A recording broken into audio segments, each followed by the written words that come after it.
Om Namo Bhagavate Vasudevaya Janmadhyasya yato anvayaditaratascha artheshu abhigyaswarat Tene brahmahridaya adikavaye muhyanti yatsurayah Tejo vari mridam yatha vinimayo yatra trisargo mrisha Dhamna swena sada nirastakuhakam satyam param dhimahi Nigamakalpataror galitam phalam shukamukad amritadrava sanyutam Pibata Bhagavatam rasamalayam muhuraho rasika bhuvi bhavukaha.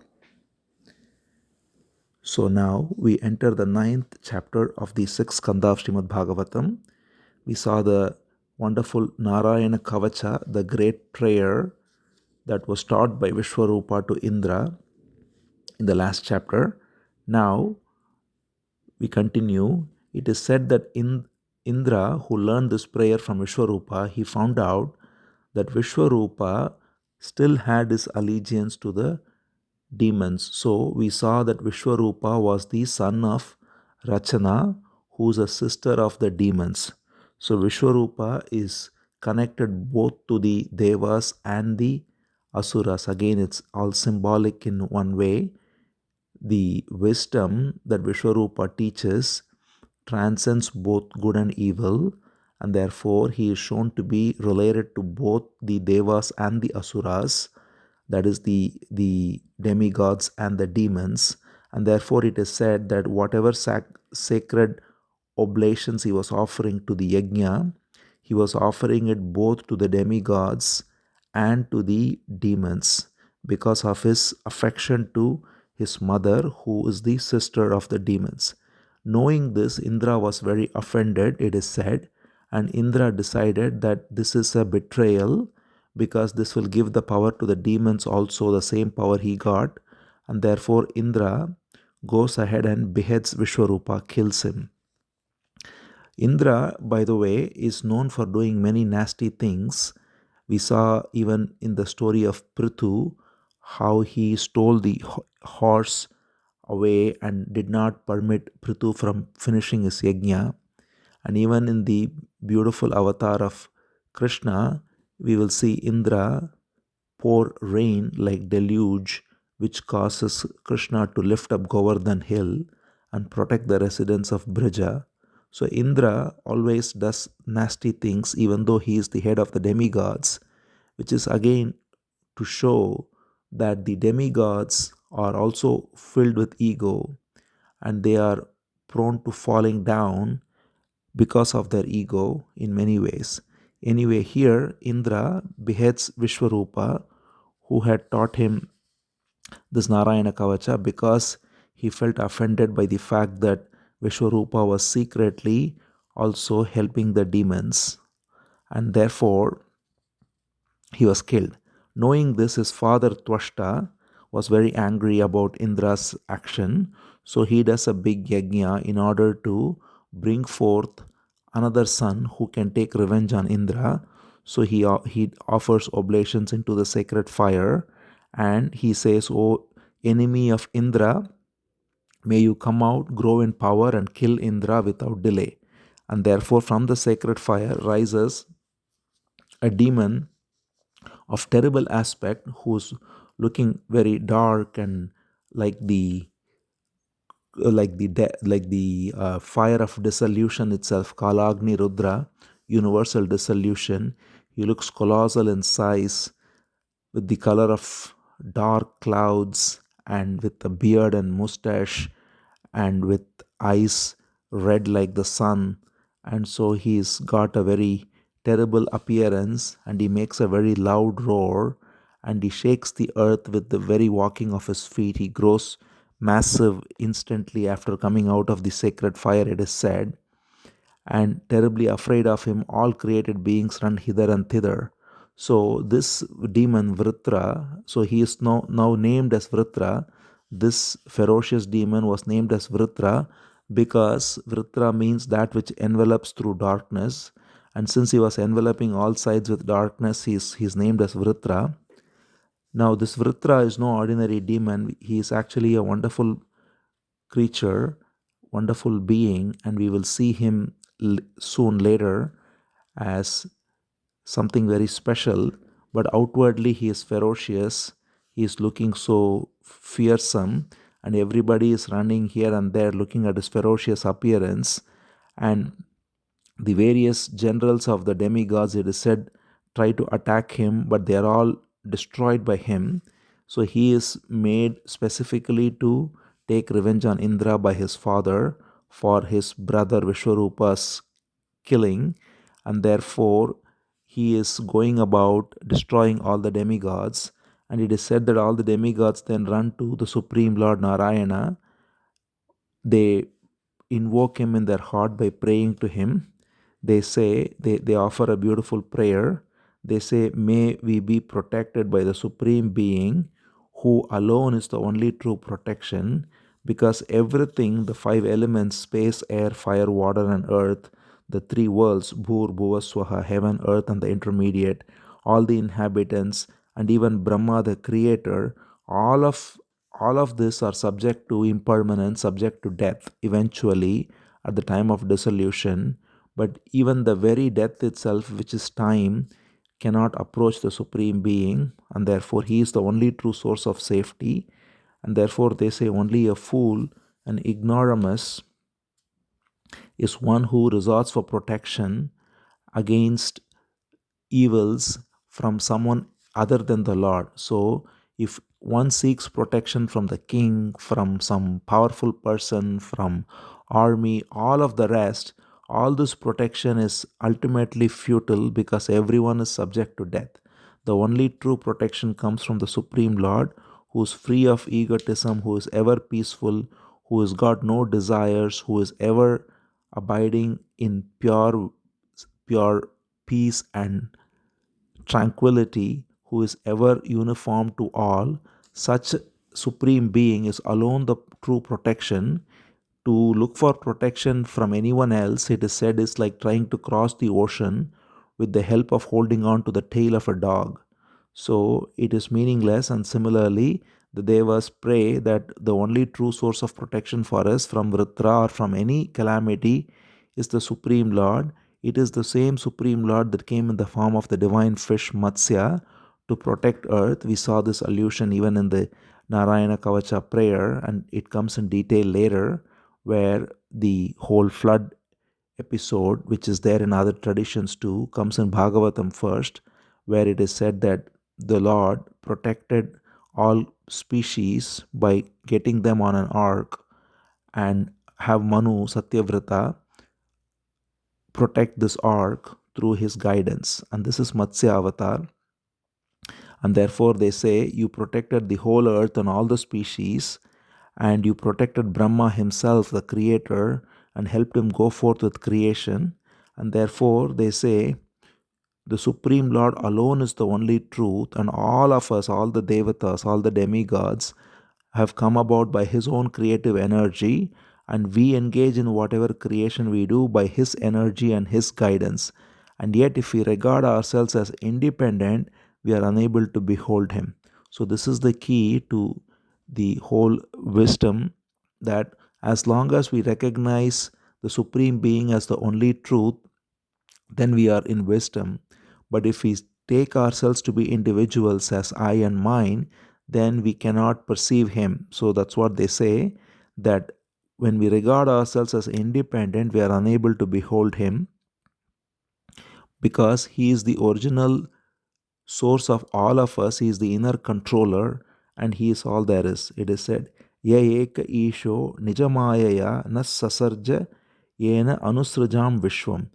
It says He is the only one Supreme Lord, and through His own Maya, He has brought forth this whole universe, all of us, and we are engaging in all kinds of activities. Each demigod responsible for various aspects of nature is handling all these responsibilities. In other words, nature, with all its various facets, various elements, various forces, is all functioning through the creative energy of the Supreme Lord. And therefore, anyone, whether it be nature or whether it be created beings, if they consider themselves to be separate individuals, then they cannot perceive the Supreme Being. And then they say, therefore, that He is ever present, and yet He manifests as avatars among human beings and animals too. So we saw Matsya, the divine fish, we saw the reference to the divine tortoise, and then also the great avatars of Ram and Krishna. So he comes as human beings and comes as animals in every epoch, every yuga to protect, and therefore we resort to him alone for protection, who is the only source of protection, who is the shining truth, the object of adoration, the only cause that is manifested in the form of universe, and yet transcending it, that which appears as both matter and spirit. So it's a beautiful prayer. Every prayer in Bhagavatam has in it, embedded in it, the highest wisdom and the teaching. So it is not simply glorification, but the glorification is in the form of wisdom and teaching. So it therefore engenders both devotion and wisdom, jnana and bhakti. That's the beauty of all these prayers. So here the demigods pray in this way. They say, Tameva Devam Vayam Atmadaivatam Param Pradhanam Purusham Vishwamanyam. So they say he is the only Supreme Lord. He is the self of all. He is the cause of everything. He is the both the universe and the spirit that transcends it. He is matter and spirit. So listening to this prayer, it is said that the Supreme Being manifested himself first in their very hearts and then also in their sight with his glorious form, transcendent form, carrying his Shankha Chakra Gada, the conch shell, the discus Sudarshana, and the mace, and with Srivatsa and Kaustubha and all his paraphernalia, looking beautifully with his eyes like lotuses, and all the devatas, it is said, fell at his feet with great emotion looking at this. Dandavat Patita Rajan Shanair Uttaya Tushtuhu. It is said, Shukam Brahmarshi says, Dandavat Patita, they fell down like a stick to offer obeisances, and then they got up slowly, and then now they offer another beautiful prayer in person to the Supreme Lord. They are able to behold in this transcendental form. They say, Hail to you, O Supreme Lord, who are the form of all sacrifices, who is the form of time, who is got the beautiful Sudarshana Chakra in the hand, and who has numberless names. Namaste Yajnaviryaya Vayase Utate Namaha Namaste Hastachakraya Nama Supuruhutaye. So like this, they pray to the Supreme Lord. They say, Hail to you, and they say nobody who is born can know your essence. So this is again a beautiful teaching that one who is born, one who is identified with the body, can never understand the source, the essence, which is you, which is beyond all the gunas. Therefore, they say obeisance to you, and they glorify with a beautiful set of names which are very beautiful to listen to. They say, Om Namaste Astu Bhagavan Narayana Vasudeva Adi Purusha Mahapurusha Mahanubhava Parama Mangala Parama Kalyana Parama Karunika Kevala Jagadadhara Lokaikanatha Sarveshwara Lakshmi Natha. All names of the Lord are so beautiful. There are thousands and thousands of names. That is the uniqueness of the Supreme Being, and the Holy Scripture Bhagavatam brings out so many names. So here he is referred to as Narayana, Vasudeva, the most ancient person, Adi Purusha, Supreme Being Mahapurusha with infinite glory, Mahanubhava, Parama Mangala, supremely auspicious, Parama Kalyana, supremely blessed, Parama Karunika, supremely compassionate, and then Kevala, one without a second, Jagadadhara, support of the universe, Lokaikanatha, one Lord of the entire universe, Sarveshwara, Supreme Lord, and Lakshminatha, spouse of Lakshmi, consort. Lakshmi is his consort. So they say, with all these names, they address him beautifully, and then they say, You are the supreme realization of bliss that is inherent in the very self of all beings. And the great Paramahamsa Parivrajakas, that is the ascetics who are not attached to anything, they are able to realize this bliss through devotion. By going past the door of ignorance through devotion, they are able to awaken and realize your true nature. And you are transcendent You create, preserve, and destroy this universe while you yourself undergo no transformation whatsoever. And this is difficult for anyone to understand. So, this is the mystery, in that He is both the unaffected, pure being and the whole universe which goes through transformation. And then they say very nicely, we actually do not know whether you, after manifesting this creation through your own Maya, whether you enter this creation and remain as the unaffected witness, or you actually experience the joys and sorrows as a jiva. Because both aspects are there. There is the unaffected witness within each being, which is simply a witness to all the joys and sorrows. And then there is the sense of individuality that is going through joys and sorrows through ignorance.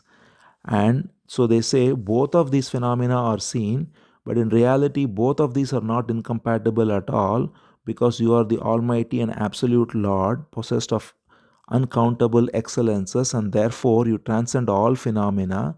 And therefore, those who argue with various scholarly views by reading scriptures, they are themselves bewildered.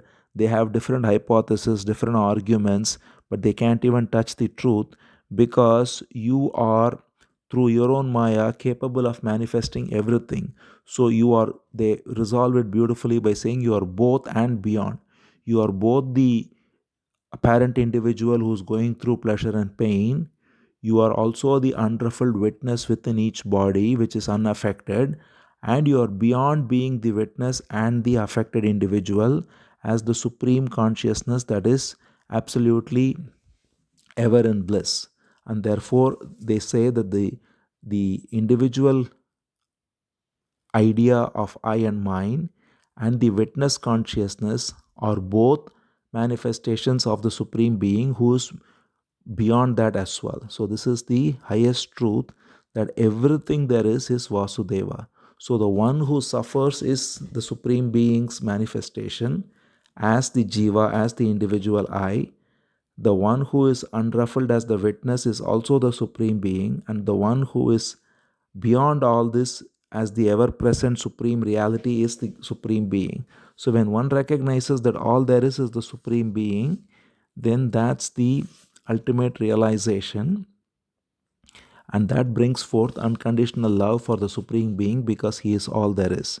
Then they say, just as a piece of rope, this is a classic example used many times in scriptures, just as a piece of rope in darkness appears as a serpent, and people take it as a serpent, but those who are clear see it correctly. Similarly, you are in truth pure being, truth consciousness and bliss, Satchit Ananda, and those who have the correct view, correct vision see this, but those who are of a deluded understanding see you as the uh, universe, and see you as the individual, and so on. So, what we perceive as individual I and mine and the diversity of creation is all nothing but the one supreme consciousness.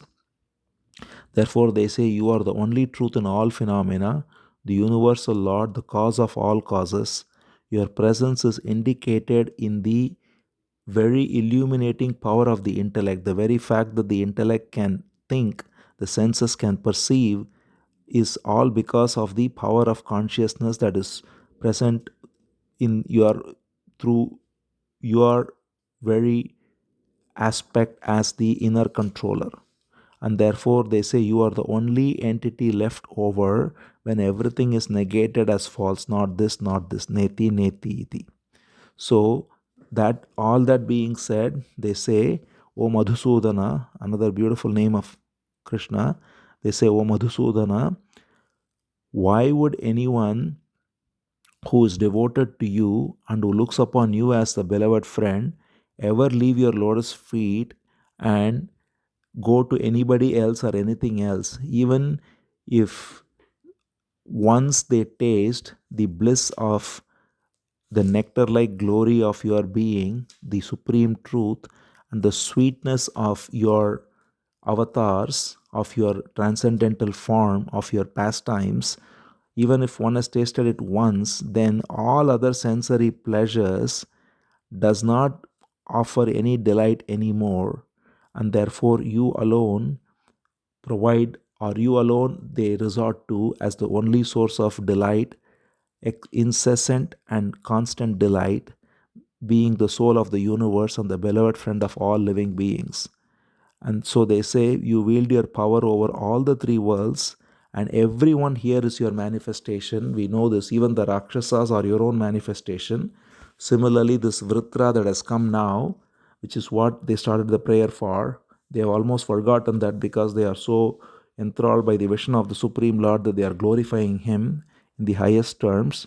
Now they come back to Vrtra and they say, this Vrtra, the demon who has come forth, is also your own manifestation. We know this, all the demons, all the demigods, everyone here is all your own manifestation. And yet there is a right time for everything. This is not the time for him to destroy all the demigods. I am sure you are aware of it. And therefore you have already done this through your own Maya. You have destroyed demons in your various avatars, and they refer to Ram and Balaram for killing human beings, and as the divine boar Varaha, and as Narasimha, as aquatic creature like Matsya and Kurma. So you have come in various forms, and therefore you please now get rid of this Vritra as well. And by your gracious presence and by your nectar like smile, we are already so fortunate to get your vision, and we are bent low before you. We are already bound to you by the chain of love, and there is no purpose that we have anymore. And they give a nice example, just as the sparks of a fire cannot illuminate the fire itself, similarly we are like sparks coming out of the original fire that you are, and therefore we are simply coming forth from you, and you alone are instrumental in everything that happens. And therefore, being the material cause of all causes, you directly know what is necessary, and therefore you accomplish yourself whatever is necessary. They say we have we seek the shade of your lotus feet only for getting the ultimate abode of getting the ultimate um, resort of peace and freedom from transmigration, and therefore we have nothing to ask. So they are completely, the devatas, the demigods, offer this beautiful prayer of surrender to the Supreme Being, and they say that you are omniscient, you know exactly what needs to be done. And they say, as we said, we are like sparks coming out of the fire that you are, so you know exactly what needs to be done. The sparks need not and cannot illuminate the very fire from which it has come. Therefore, you can do away with the demon Vritra on your own, and we have nothing to ask of you. It's all happening by your will. So, we just want you to do whatever is necessary with this demon Vritra. So, hail to you, O Supreme Lord. And they conclude this prayer by saying, Hamsaya Dakhana Nilayaya Nirikshakaya Krishnaya Haraye Namaste. They say, O Supreme Lord Hari, O Krishna, O pure being, witness of all, wealth of the righteous, and the one abiding in the cavity of the heart without any beginning, obeisance unto you. So with this they offer this prayer, and the Supreme Lord Sri Hari is very gratified listening to this beautiful prayer of the Devatas, and he responds to them by saying, this is a beautiful prayer you have offered. Listening to this prayer, devotion and wisdom will awaken in the hearts of men. So that is the very purpose of all these prayers. Every reason is only an excuse to bring forth the highest truth in different ways, different forms, in a fresh way. So now the excuse was to get rid of the demon Vritra, but the prayer had only very little to do with Vritra and predominantly to do with the nature of the Supreme Being as the cause of all causes, and as the one who is beyond all speculation, as the one who is beyond all contradiction, as the only truth there is. And therefore, Bhagavan also says, your very prayer will awaken wisdom and devotion in the hearts of men. And what is there that cannot be accomplished by those who surrender unto me, even though those who surrender unto me do not need anything else to be accomplished.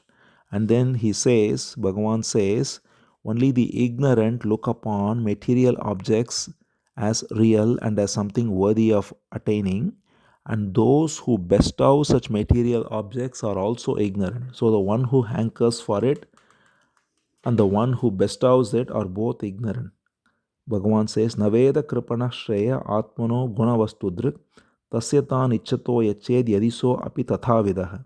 So the kripanaha means one who is miserly or one who is deluded. So Krishna uses the same expression when Arjuna is confused and bewildered. He says, Karpanya dosho prakhata swabhava. He says, how did you get this bewildered miserliness, this delusion, this ignorance? And is how he begins Bhagavad Gita. Similarly, here also Bhagavan says, only the deluded, ignorant hanker after objects, and the ones who bestow such objects are also deluded. One who is truly conscious of the highest good never engages in the path of action, in karma, because it is karma, the sense of doership, that puts one in the ocean of cause and effect, which is never ending. And therefore, just as a good doctor would never give unwholesome food, a true teacher would never engage one in karma, in doership. So then he says, O Indra, may all be well with you. Seek a sage called Dadichi. So Bhagavan gives a way for them to come out of this predicament of Vrtra. So they say Dadichi is a great sage, and he is the one who taught the Narayana Kavacha to Twashta. So Twashta is the father of Vishwarupa, and Vishwarupa, as we saw last chapter, taught Narayana Kavacha this great prayer to the Devatas, but he also offered oblations to the demons, and therefore he was killed. And now a brother of his has come to take revenge, which is Vrtra.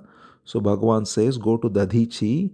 Dadichi is the one who taught this very Narayana Kavacha to Twashta, and Twashta in turn taught it to Vishwarupa. And therefore Dadichi is the right person for you to get help. And the way to get help is Dadichi is ready to give up his body now. So he will offer his own body. He is a great sage who is completely detached from his body. He has realized the self and he is one with Brahman, and he is ready to drop his body, and therefore you can take his bone and make a thunderbolt out of it, and with this thunderbolt you can attack and get rid of Vrtra. So this is the benediction given by Bhagavan, and then he says, when Vrtra is slain, you will regain your past glory and everything will be well. So with this blessing and boon, Bhagavan offering to the Devatas, he disappears from there. And now with this chapter ends, and we will go to the encounter between Indra and Vrtra, and we will see the real hidden nature of Vrtra, which is completely different from what is apparent from the ferocious appearance of his. His tender heart will be revealed when Indra encounters Vrtra in the next episode. Om Namo Bhagavate Vasudevaya.